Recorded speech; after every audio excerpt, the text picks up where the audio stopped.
Esselamu aleyküm ve rahmetullahi ve berekatuh.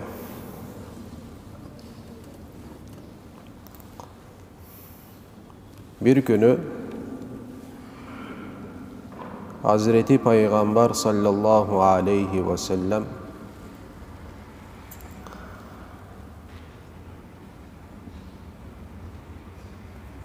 sahabalar toптолгон bir жерге өзүнүн бөлмөсүнөн чыгат дагы, чыгып туруп فقال كيف أصبحتم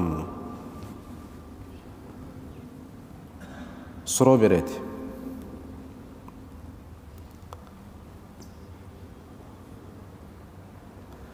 Кандай таң аткан абалга кирдиңер? Демек, бул болгон окуя бамдат намаздын убактысында болгон бир окуя болгон экен. Демек, сахабалар эмне кылды? Бамдат намазына топтолушту. Пайгамбар саллаллаху алейхи ва саллям менен кошо намаз окуйбуз деп бамдатка келишти. Пайгамбар саллаллаху алейхи ва саллям бөлмөсүнө чыкты, мечитке. Расулуллахтын бөлмөсүнүн эшиги мечитке карачу. Бөлмөсүнөн чыкканда эле мечитке кирген болчу Пайгамбар саллаллаху алейхи ва саллям. Башында бардык эле мечиттин тегерегинде жашаган сахабалардын баарынын эле эшиктери мечитке караган болчу, бирок кийин Пайгамбар саллаллаху алейхи ва саллям эмне деди? Эшиктерди жапкыла, сыртка карай ачкыла деп айткан болчу. Бирок Пайгамбарыбыздын эшиги мечиттин ичине ачылган болчу. Демек, сахабалар топтолуп Hazreti Peygamber'de kütüp atkan malda Hazreti Peygamber çıkkanda ele alarga suroo bergen eken. Keyfe asbahtum? Asbahtum degen söz Arap dilinde taң atkan ubakıtka kirүү же болбосо таң аттыруу дегенди билдирет.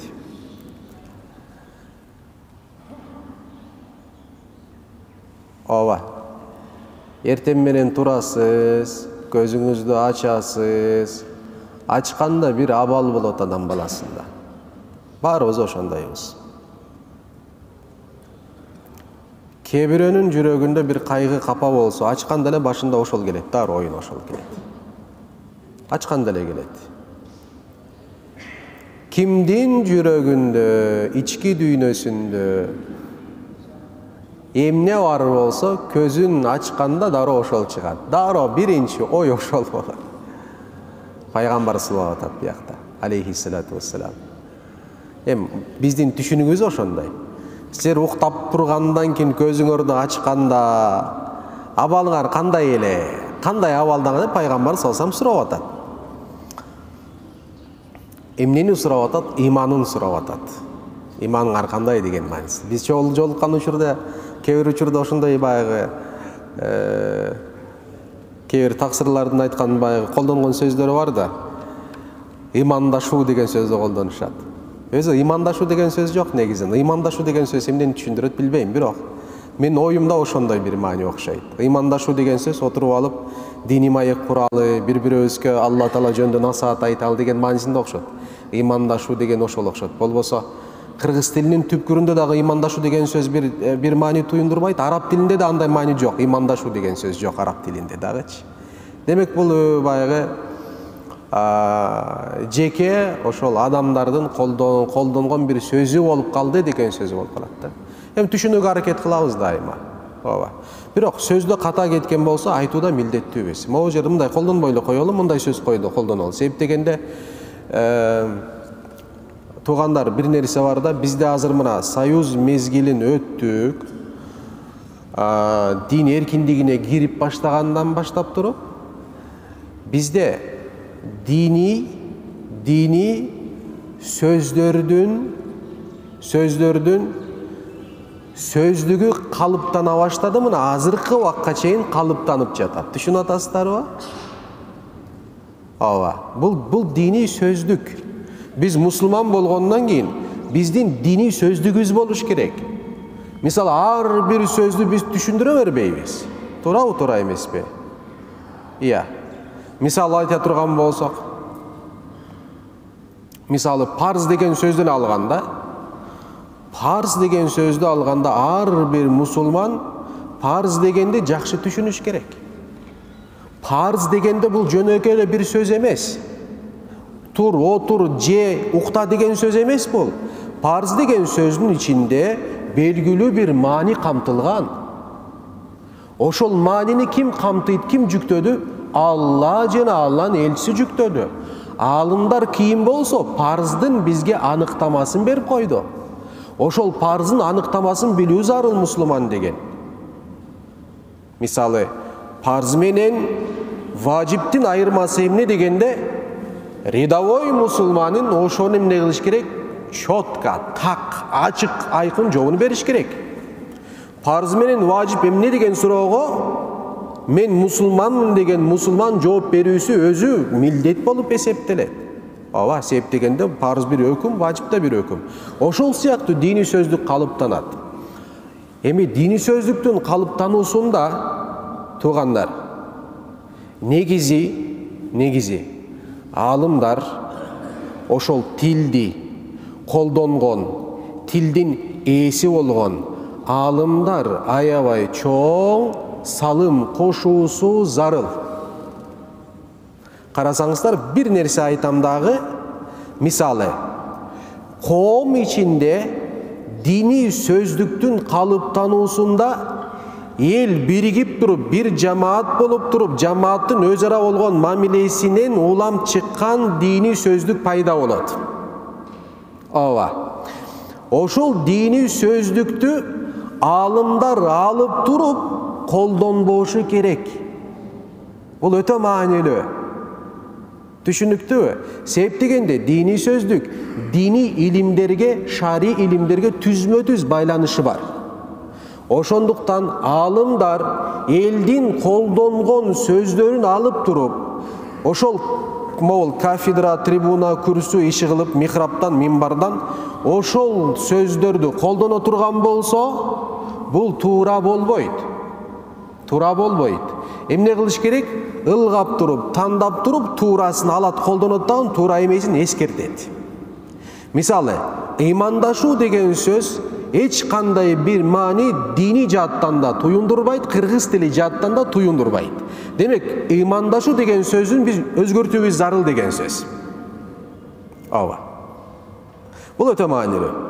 Эгерде мен ошол ыймандашуу деген сөздү алып эле колдоно турган болсом, мен буну диний бир дин илимдери менен алектенген бир адис катары ошону эмне кылган болдум? Тастыктаган болом. Бул туура эмес болуп эсептелет. Себеп дегенде тил акыйкатты жеткирүүдө өтө чоң бир инструмент, курал, жарак болуп эсептелет. Ошол тилди туура колдонуу ар бир аалымдын мойнунда бир милдет болуп эсептелет. Сен түшүнүктүү, сен кайсы бир мезгилге чейин өзүнүн айылыңда, же болбосо ошол районуңда, же шаарыңда, же чөйрөңдө, же болбосо облуста илим алып, тарбия алышың мүмкүн. Бирок сен сүйлөгөн учурда бир гана өзүң жашаган жерге кайрылбайсың. Сен деген бүткүл мусулмандарга кайрыласың ошол мамлекеттин. Демек эмне кылууң зарыл? Сенин колдонгон тилиңди 7 областта жашаган ар бир жаран кыйналбастан, суроо бербестен түшүнүүсү зарыл деген сөз. Билбейм, кошуласыздарбы, кошулбайсыздарбы? Бул өтө маанилүү. Ошон үчүн уламаларыбыз тилге аябай маани беришкен. Өзгөчө араб тилине. Араб тилди үйрөнгөн, адистик деңгээлде үйрөнгөн учурда биздин уламаларыбыз бир гана араб тилине 5-6 жыл мөөнөт беришет. Элестетсеңиздер туугандар. Шари илимдерге кирбейсиң. Өзүңө жетиштүү даражада шари илимдерди окуй баштайсың. Акыйдадан, фикхтан башкасынан, бирок кирбейсиң. Араб тилин толук өздөштүрмөй. Kaçan arap tilin толук өздөштүргөндөн кийин анан алдыңа китептер коюлат, өзүң да окуй албайсың. Устаздардын алдында окуйсуң. Ошончолук мээнет талап кылат да. Ошон үчүн айтабыз. Дини аалым болуш үчүн кеминен 15 жыл илимге өзүн арнаш керек. Жалаң гана илимге. Мындай күнүмдүк турмуштун ичинде илимге 2 саат маанисинде эмес. Жалаң гана илимге арнаш керек. Арабтарда бир сөз бар. Өзүңдү дейт, илимге толук бермейин, карасаңыздар. Өзүңдү илимге толук бермейин, илим өзүнөн сага бир бөлүкчөсүн бербейт дейт. Илимден бир бөлүкчө алуу үчүн өзүңдү толук илимге арнооң зарыл. Эгерде өзүңдөн бир бөлүкчөнү илимге арнаган болсоң, илим сага такыр эч нерсесин эмне кылбайт деген сөз, бербейт деген сөз. Сенин ошондой убактың жокпу? Ошондой мүмкүнчүлүгүң жокпу? Ошондой илимге өзүн арнаган устазга жүрөгүңдү бер, кулагыңды сал. Шектенбе. Ошондой бир учур болуп калды. Дамыла чыгып бир сөз айткан болсо, критиканын аркасында критика. Сөздөр укмуш, бирок жообуну берип, бул кишини бир түшүнөйүнчү, эмне дегиси келет дегенде, шарий илимдерде, дин маселесинде дысындагын билбеген, дыга жакындай албаган бир инсан отуруп алып эмне кылат? Сени критика кылат. Жакшы эмес. Ар бир адамдын коомдо өзүнүн орду бар, туугандар. Туура эмеспи? Коомдо ар бир адамдын өзүнүн орду бар. Ар бир адам ошол коомдун ордуна жараша адамга сый урмат көрсөтүүсү зарыл. Анткени урматсыздыкка коомдун ичинде алып барган бир да жай жок. Ар бир коомдун ар бир жараны кайсы орунду ээлебесин айырмасы жок, эң биринчи сый урматка татыктоо. Туугандар, мусулман сый урматка өтө бекем болот. Эмне болсо болсун биз адамбыз. Адам болгондон кийин сый урматка ээбиз, сый урматка укуктуубуз. Адам болуп жаратылгандан кийин дароо сен сый урматка татыктуу бир затсың деген сөз. Ошон үчүн биздин коомубузда азыркы учурда чындыгын айтайлы, биз сый урматты жоготуп баратабыз.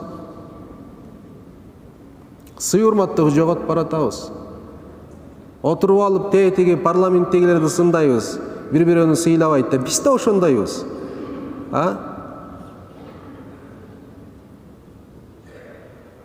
Нуржигит Кадырбеков мырза өткөндө бир 2-3 мүнөт сүйлөдү, баарыңар уккан болушуңар керек. Алтындай сөздөр айтылды ошол жерде. Алтындай сөздөр. Ал бир гана аларга тийиштүү эмес. Ошол сөздөр бизге тийиштүү.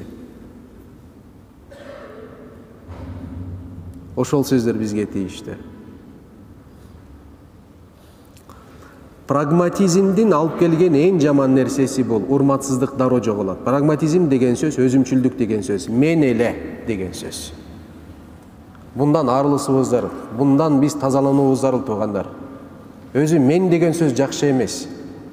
Ошончолук жакшы эмес, кээ бир таксыр бир туугандар мен деген сөздү өзү үчүн колдонбойт, туурабы, туура эмеспи? Эмне деп сөзү? Биз дейт да. Биз дейт. Ал да кыргыз тилине кичине терс болгон бир мааниде. Бирок эмне үчүн колдонот ошону? Эмне үчүн келип туруп айтат? Таксыр биздин бир сурообуз бар дейт. Мындай карайм да, биз дегенде кире берсин деп коем. Дагы ким бар десе, жок, эч ким, биз эле дейт да. Сиз деген ким деп, мен деген маанисинде айтып атат. Бирок кичпейилдик ошончолук чоң бир мааниге ал инсан үчүн мен дегенди колдоно албайт да. Мен деп айткысы келбейт. Себеби мен дегенге укуктуу бир гана ким? Аллаху субханаху ва таала Кур'ан-ы Каримде көп айтат: "Иннени аналлах", Аллах менмин, Кудай менмин, ибадатка татыктуу менмин men degenge tatıktуу, men degenge ukuktуу bir gana Allahu subhanahu wa ta'ala. Men degen söz tekevirçiliktin eşigi bolup eseptelet. Men degen söz tekevirçiliktin eşigi bolup eseptelet. Men degen söz bara adam balasın men sinüge alp barat. Men sünü olsa tekevirdikke düşüröt. Tekevirdik bolsa tozokka girgizet ve işten alıstatat. Allah Teala saktasın.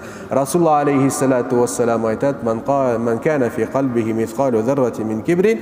Kimdin jürögünde kıpınçalık. Zerra, kıpınçalık. Kıpınçalık degen sözde aytabız, biroq buga mani berbeybiz. Kotorobuz da kıpınçalık dep. Biroq men mithqalu zerratin degen sözdü kimdin de jürögünde kıpınçalık bir emne olgan bolsa, tekevirdik bar bolgan bolsa beyişke kirбейт. Beyişke kirбейт. Bunu köbü zugabız bul hadisti. Köbü zugabız bul hadisti beyişke kirбейт. Anan kebe uçurlarda, keberde moldolar menin de oşoğa düşkön uçurlar bolgan. Bul hadisti düşündürgöndө takır kirбейт dep koldanabız da. Бирок хадистин эмесин карасаңар такыр кирбейт деген мани чыкпайт ал жерде. Кирбейт дейт. Кандай кирбейт дегенде тозокко кирбей туруп бейишке кирбейт деген сөз. Болбосо кимдин жүрөгүндө текебердик бар болсо, ал эч качан бейишке кирбейт деген сөздү ала турган болсо, канда могу жерде отургандардын men baş bolup turup beyişke kire albayız degen söz. Da sebebi kalasan kalabazan kebir uçura tekeverdik bizden emne olat, payda olat. Tövbe estağfurullah deyiz. Ya Rabbi kulçuluktun pendecilik kıldım dep kemçiligizdi oşol jerde oңдойбуз. Takır bolboş gerek negizine. Takır bolboş gerek. Oşon üçün Huday Taalam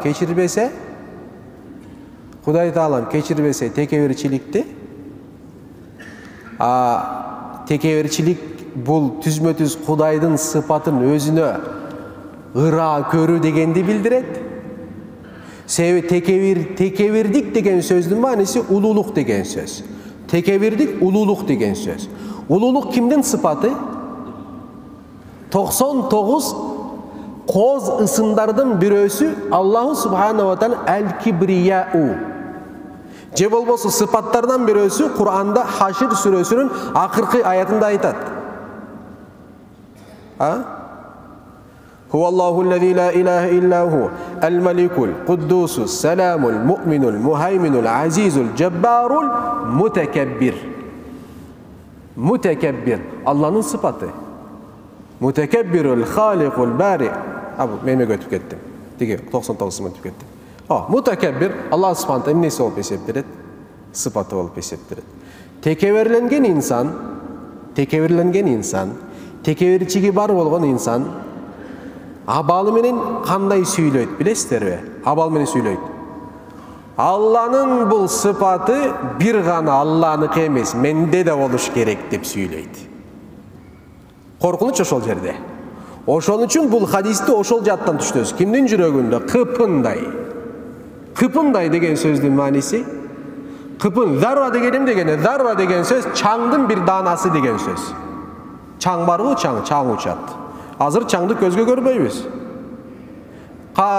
Çaң kaçan görünüp, kündün nuru тийгенди мындай карасаң, çaңдар uçup жүргөнүн көрөsүң. Oşol çaңдардын bir danası zarra dep atalat. Kimdin jürögүндө oşol çaڭçalık. Çaңdын emnesi? Kölömü mü? Jok. Çaңdын kölömü emes. Emnesi? Turayt da. Вес. Orduğu.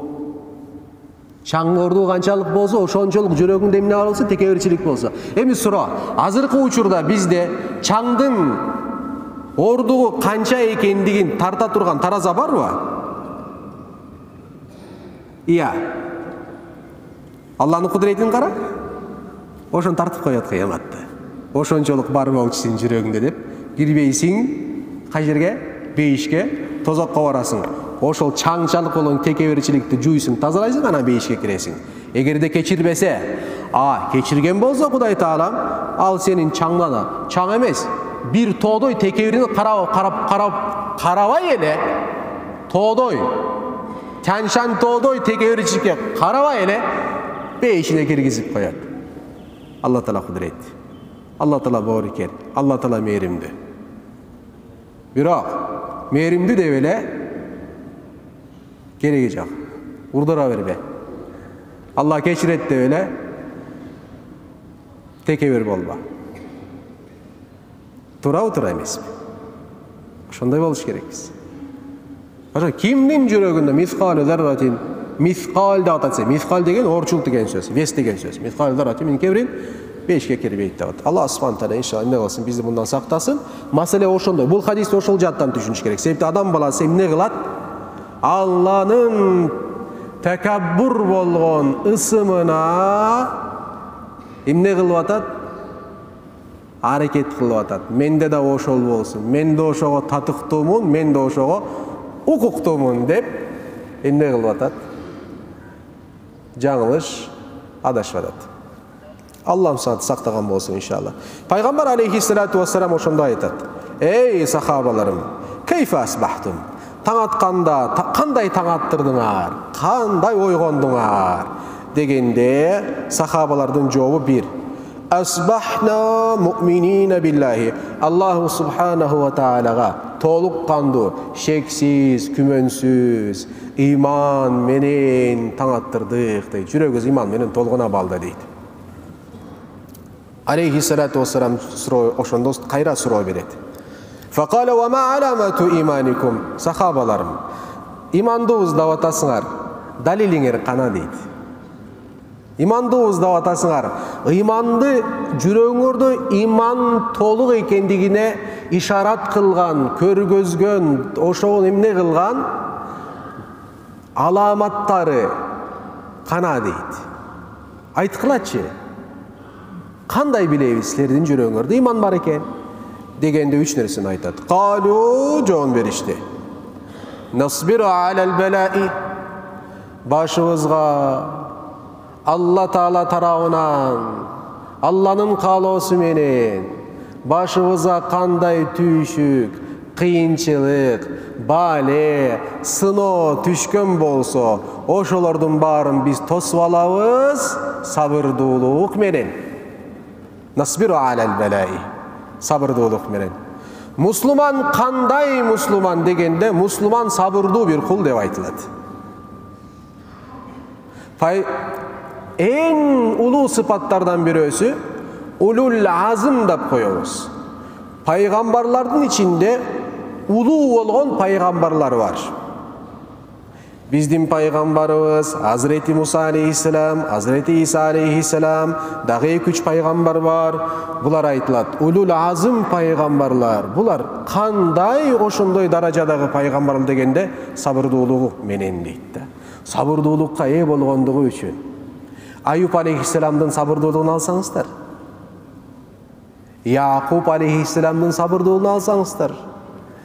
Эң сүйгөн баласын ажыратып туруп, жок кылгандан кийин келип туруп, биз тигиндей болдук, мындай болдук, тиги карышкылар жеп кетти, тигиндей мына көйнөгү дегенде, ошондо бир сөз айтат. Эмне деп айтат? Мага бир гана эң татыктуу даражада сабыр кылуу керек деп айтат Hazreti Yakub алейхиссалам. Ооба.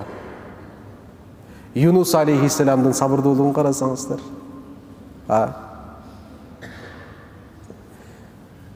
Чоң балыктын киттин курсагына түшөт, наразы болбойт. Сабырдуулук менен байгы дуаны кылат. Я Rabbi, мен өзүмө зулумдук кылдым. Өзүмө зулумдук кылдым. ربنا ظلمنا أنفسنا وإن لم تغفر لنا وترحمنا لنكونن من الخاسرين. Эгер сен бизге ырайым кылбасаң, бизди кечирбесең, анда биз хусранга түшкөндөрдөн болобуз. зыянга учурагандардан болобуз. Биз бүт нерсени жоготкондордон болобуз. Ey Rabbim дуа кылат. Аюп алейхиссалам 17 жыл, 18 жыл оруйт. Бир да жолу Кудайга наразы болгон жок. Бизде бир күн башыбыз оросо баштайбыз. Ой, ай, уй деп эле жатып калабыз. Ошондойбуз. Кана сабырдуулук. Ошондо айтат, иманыбыздын биринчи аламаты насбиру алал балаи, башыбызга келген түйшүк кыйынчылыктарда эмне кылабыз? Сабырдуулук кылабыз. Ва нашкуру алар рахаи, экинчи аламатыбыз Алла бизге кандай неиматтарды берген болсо, эң биринчи ошого шүгүр кылабыз. Я Рабби, сага мактоолор болсун. Эмне кылабыз? Аллахка рахмат айтабыз. Себептерге дагы рахмат айтабыз. Инсанга рахматын айта албаган Кудайга эч качан айтпайт, айта албайт. Жолу ошол. Кудайга шүгүрчүл кулдардан болом десең, махлуктардан башта шүгүрдү, рахматты. Инсанга рахмат деген сөздү колдоно албаган 100% Кудайга эч качан колдоно албайт. Колдонсо да жалган болот, тилден гана чыккан болот ал нерсе. Инсандарга да рахматыбызды айтабыз. Эмне үчүн айтасың? Жылмайып койсо да айтасың, кол кармап койсо да айтасың. Кандайсың деп койсо рахмат дейсиң, жакшымын дейсиң. Рахматыңды аяба. Рахматыңды аябасаң, Кудай Таала сенин жүрөгүнө өзүңө болгон шүгүрчүлүктү илхам кылат, түшүрөт, шүгүрчүл кулдардан болуп каласың. Пайгамбар айткан, афалам акун абдан шакура, мен Аллахка шүгүр кылган кулдардан болбойму дегенде, пайгамбардын улуу сыпатына ээ болгон болосуң сен. Бири-бирөөгө байланыштуу мындай нерсе. Экинчи аламат бул. Үчүнчү аламат эмне дегенде, ванарда бил кадаи, башыбызга Кудай Таала кандай жазмышты белгилеген болсо, ошол жазмыштын бардыгына разы болобуз. Разы болобуз. Эми караңыздар. Имандын жүрөктү толук ээлегендигинин аламаты эмне дегенде 3 нерсени сахабалар айтып атат. Биринчиси дагы сабырдуулук кылабыз кыйынчылыктарга, бул жүрөккө тийиштүү. Экинчи шүгүр кылабыз ниматка, бул жүрөккө тийиштүү. Үчүнчү разы болобуз тагдырга, бул да жүрөккө тийиштүү.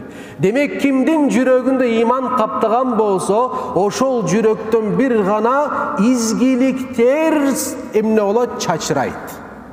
Жакшы нерселер чачырайт, наразылык чачырабайт. Шүгүрсүздүк, нанкөрдүк чачырабайт. Аллаху субханаху ва тааланын махлуктарына болгон мамиледе озу таттуу, жумшак тилдүү болот. Ошол имандуулуктун аламаты болуп эсептелет. Аллах субханаху ва таала бул иманды толук кандуу жашаганга баарыбызга насип кылган болсун. Субхана раббика раббил иzzati амма ясифуна ва саламун алал мурсалин. Вальхамдулиллахи раббил аламин. Бирахматика я архамар рахим.